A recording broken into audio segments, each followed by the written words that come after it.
Hi everybody, I'm Dara Bergeron from Belly Bootcamp and I'm here for Whole Mama Wednesday again. And today I'm here with my old friend, Brandie Hadfield. Hi Brandie! Hi. Hi! I always wave on these even though, hi! We're not across a crowded room or anything.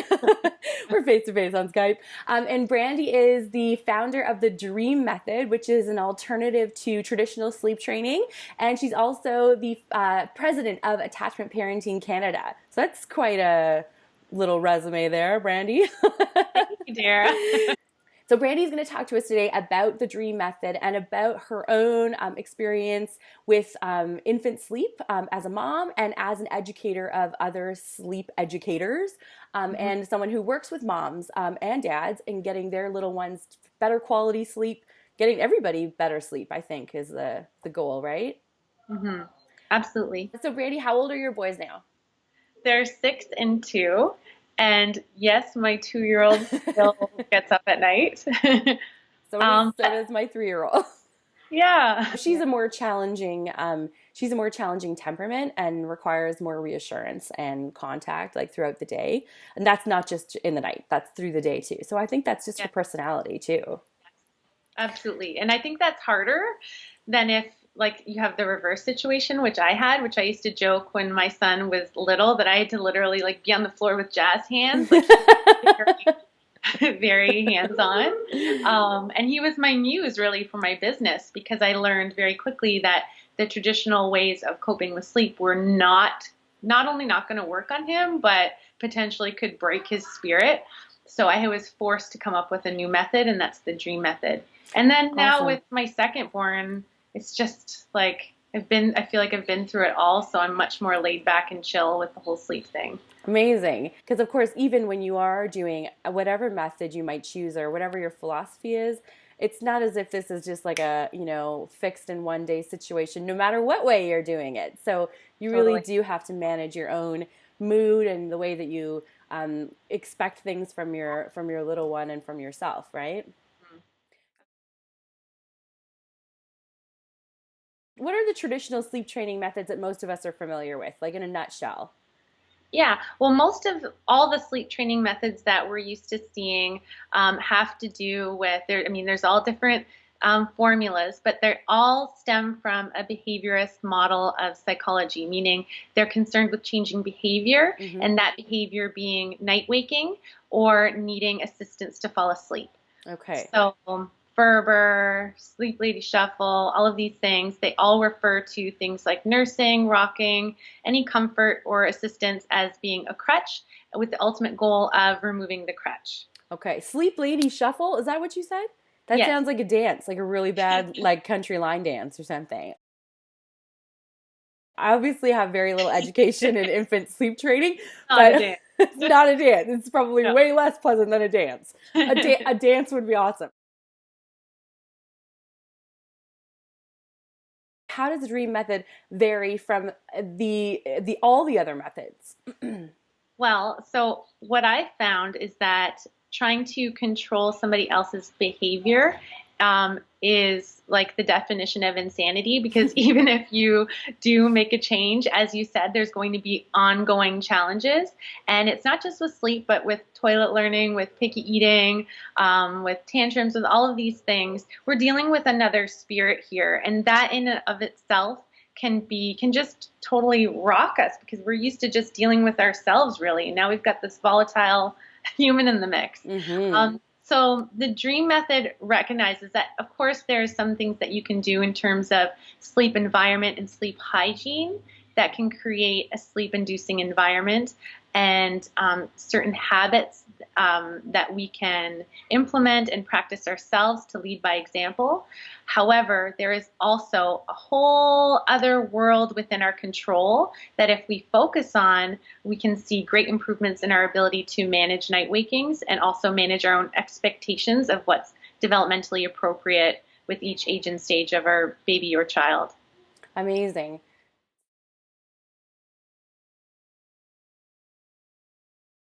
So, Brady, can you briefly break down infant sleep science and sort of what are the normal stages on a macro level for us? Sure. You know, attachment fostering practices have really changed in recent years, and we are seeing more families who opt to breastfeed, and we are seeing more attachment fostering birth practices, which means that the communication between birth mother and baby is really strong, which is fantastic. But we're comparing what's going on with books and ideas that are kind of outdated in a lot of ways in terms of what these expectations are.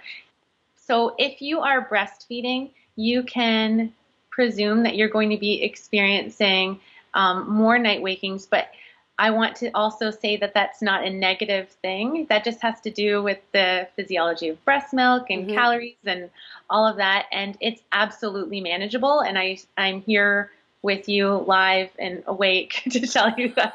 I can vouch for that too. You will survive. Yeah. Survive.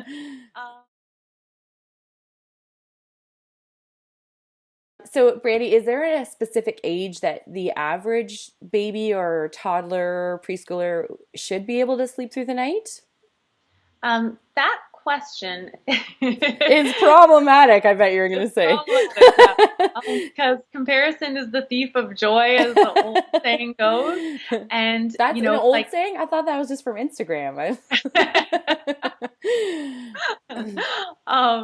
And like at 6 months of age, yeah, you can maybe see that your baby will sleep 5 hours consolidated. Right. However, that can change night to night. In fact, a study on 6-month-old babies showed that it's all over the map. Like there really isn't an average, because a lot of the babies are waking up 8 times a night. Some of the babies are sleeping 5 hours through. And it depends on so many factors. Like I get calls from parents with 7-year-olds or even 9-year-olds who are suddenly having sleep disturbances. And so, yes, I mean, you can expect sleeping 5 hours a night to happen sometimes after the age of 6 months. But that being said, I like to try to release all expectations. That's just an awesome surprise when and if that happens. Totally. Not an expectation. Otherwise, you're setting parents up to just wait for that magical day to come. And then when it comes and it's not happening, that can be devastating. I think that living in the future is really dangerous no matter what kind of lifestyle habit or aspect of your life you're trying to change, because it just really puts you in a mindset of not appreciating the current moments. When you're just thinking, oh, life's going to be so much better when my baby sleeps through the night, or life's going to be so much better when I lose these 10 pounds, or life, you know what I mean? Is there a certain stage that a baby should be able to fall asleep, like that magical lay them down in the crib with the eyes open and they're supposed to just drift off? Because I've never experienced that once in my life. Right. Well, the issue that I have with the term self-soothing is, first of all, the term was taken out of context, and the man who coined the phrase self-soothing is not happy with how it's being overused. Oh, you're kidding. Interpreted. Not kidding. Dr. Thomas Anders. So I have a whole article on that if you ever want to link it. We will. But how self-soothing actually develops is through brain development. So you first of all need to have the ability to think 2 thoughts at once and the ability to problem solve.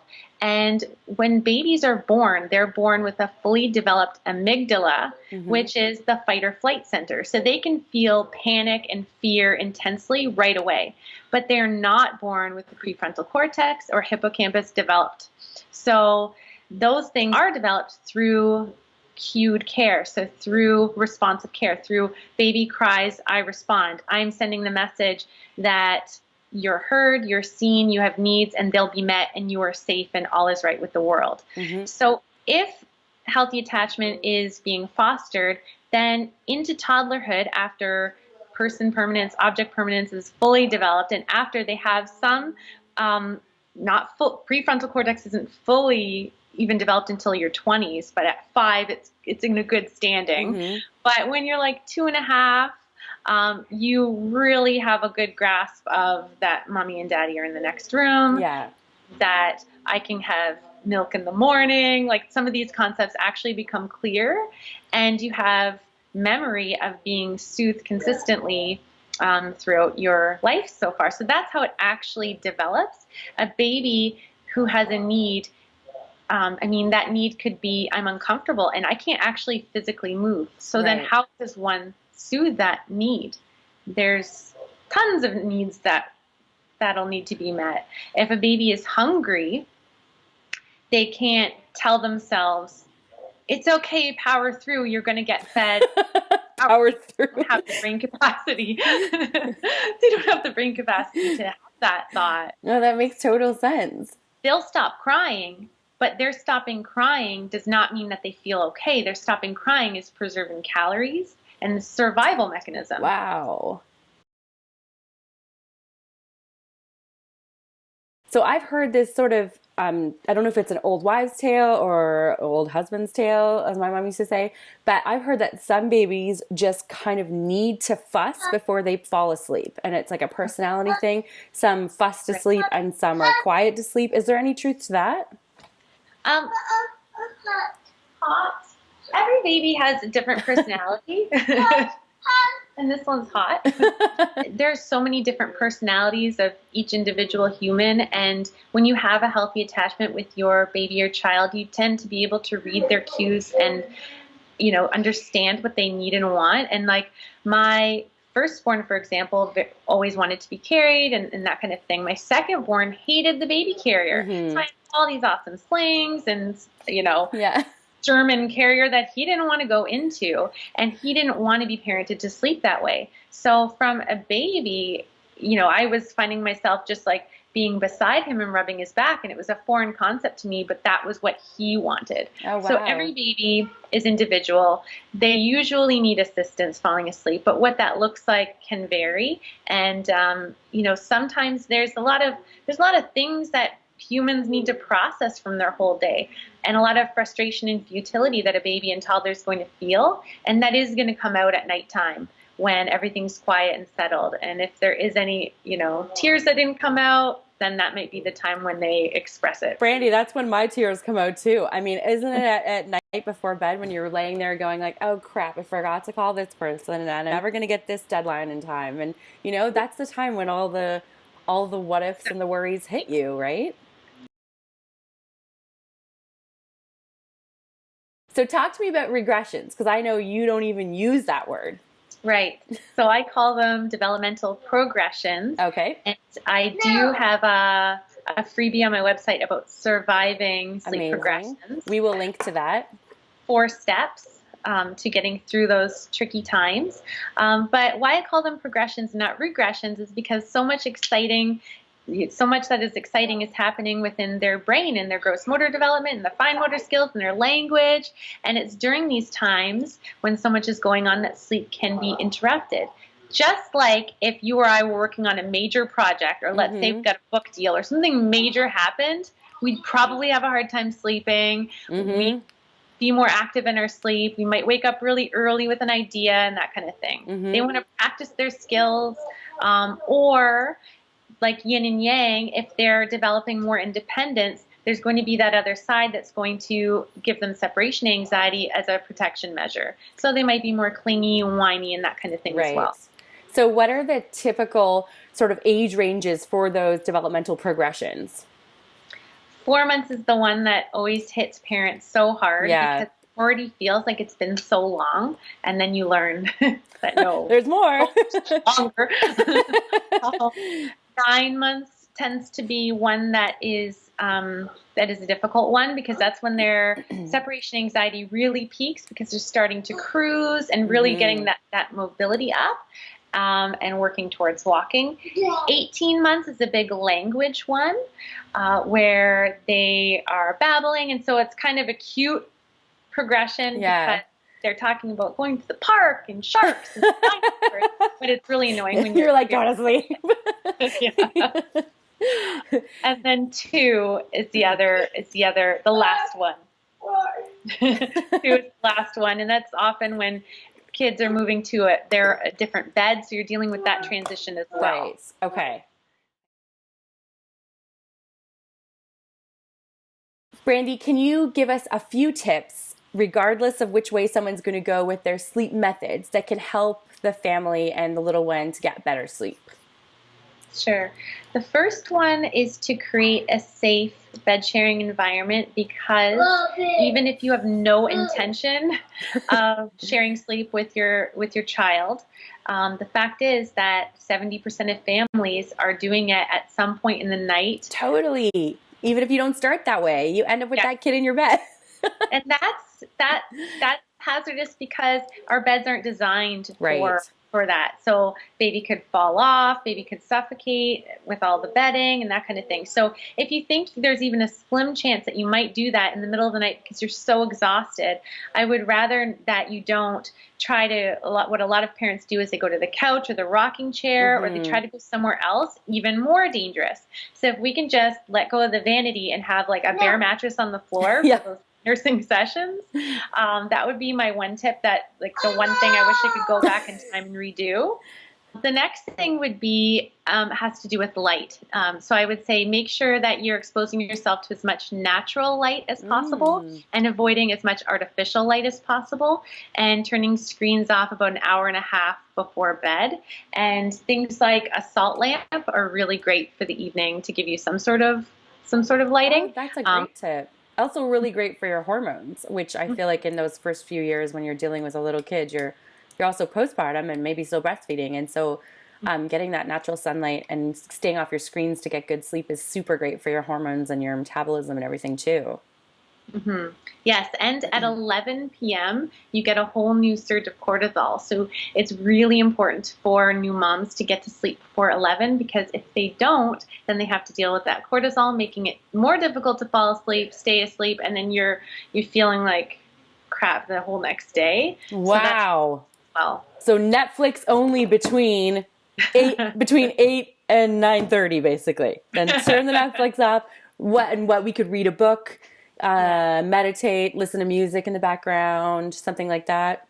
Yeah, and so and sometimes life happens. Like I've been binge watching Stranger Things, absolutely. But I know that I'm doing that, and I know that there's going to be a price to pay, so I need to be kind with myself, and just having the knowledge and the information when you make the decisions make it that much easier to deal with the consequences of those. Exactly. We are grown-ups here. Also, declutter would be another one. Like declutter not just your home and your stuff and your bedroom, obviously most importantly, but having a clutter-free mind. Oh yeah. So that's a big part of the dream method. You know, when I receive emails from clients and they just sound so catastrophic, and a big theme is like, I've got this going on, I'm taking this course, I've got this, I can't be sleep deprived on top of it all. So a big step is just listing out all of those things, looking at what can be done later. Even hydration is so big. Like we don't even realize that we're not drinking enough water and how that impacts our ability to sleep and our ability for our brain to function optimally. There's a trillion things that's within our control that we can turn our focus to and feel empowered about the situation instead of victim to it. Amazing. That makes total sense. I think it's so interesting that when I ask you for advice about how to get better sleep, your advice is not do this with the baby, do that with the baby. Your advice is, get some fresh air, get some natural light, get off your devices, do some, like I would assume, brain dumping, gratitude journaling, that kind of stuff to clear your mind, and those are all like really great self-care tips no matter what stage of life you're in that are definitely going to help you to cope with, whatever that little monster is throwing at you, right? Just keep in mind that people have selective memories. People wear sleep as this badge of honor to such a twisted extent. So you don't always hear what actually goes on in the homes of all of your friends. Right. And I know many, many families who have tried sleep training repeated times and then they just can't do it anymore. And they call myself or one of my sleep educators. And a study even backs that in 411 families studied, only 14% of those experienced eliminated night wakings with traditional cried out sleep training. Oh, so if it's not working for you, you're not alone, because statistically it's not. We have the whole family. And if it doesn't feel right, you're certainly not alone. And if anybody's telling you to do something that doesn't feel right, it's best to listen to your heart and trust your intuition. Okay, I think that's a good point for anything you're attempting to change in your life. You really should be able to go with your gut. And I think it's so important that whatever choices you make as a mom, the choices you make as a mom have to support you and your ability to feel calm and well and sane, right? We should just say that Brandie's breastfeeding right now. We just total mompreneur life.